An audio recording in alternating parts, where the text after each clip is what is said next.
So, yun mga idol ko, hindi ko na ito patatagalin pa mga idol ko ha. So, yun na nga, dahil kakagising ko lang mula sa pagkakatulog, mag-unboxing muna tayo mga idol ha, kasi aalis ulit tayo, gagala, ayan, makikibanding ulit sa mga kaibigan natin. So, for today's videos mga idol ko, is recommended ko sa inyo yung mga ginagamit kong pabango, yung mga talaga. Then mga idol ko, isa lang, idol ko, yung recommended kong i-share sa inyo ng pabango ginagamit ko is ito po, Sexy Man. Ito kasi pag aalis kayo ng bahay, perfect na perfect for galan talaga. Kasi alam mo yun, nakalipas na yung ilang oras na kakatapos mo lang maligo, amoy na amoy fresh ka pa rin dito sa pabangong to.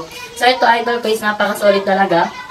Ang bango ng amoy niya mga idol ko. Yung kakatapos mo lang maligo mga idol ko, fresh na fresh ka ulit mga idol dahil sa pabangong to. Then ito naman mga idol ko, yung amoy na ito. Ayun yung amoy niya mga idol ko is amoy expensive. Hindi siya ganun katapang. Meron kasing amoy expensive na sobrang sakit sa ilong. Talagang nananapak. Ito idol, hindi siya ganun katapang. And idol ko, tamang-tama mga idol ko ha. Perfect combination. Amoy fresh na bagong ligo. Amoy expensive. Alam mo yung kahit walang-wala ka, mapagkakamalang kang mayaman dahil sa amoy na to. Ito mga idol ko, kapag ka naamoy ka, siguradong hahabol-habulin ka. So ito na nga, perfect pang galaan. So fresh na fresh kapag inamoy ka. Then ito naman, amoy pang mayaman ka. So ayan, yung kahit walang-wala ka, amoy mayaman ka pa rin. So ito mga idol ko, ilalagay ko sa link nito yung pinakang basket sa mga gustong umorder nito.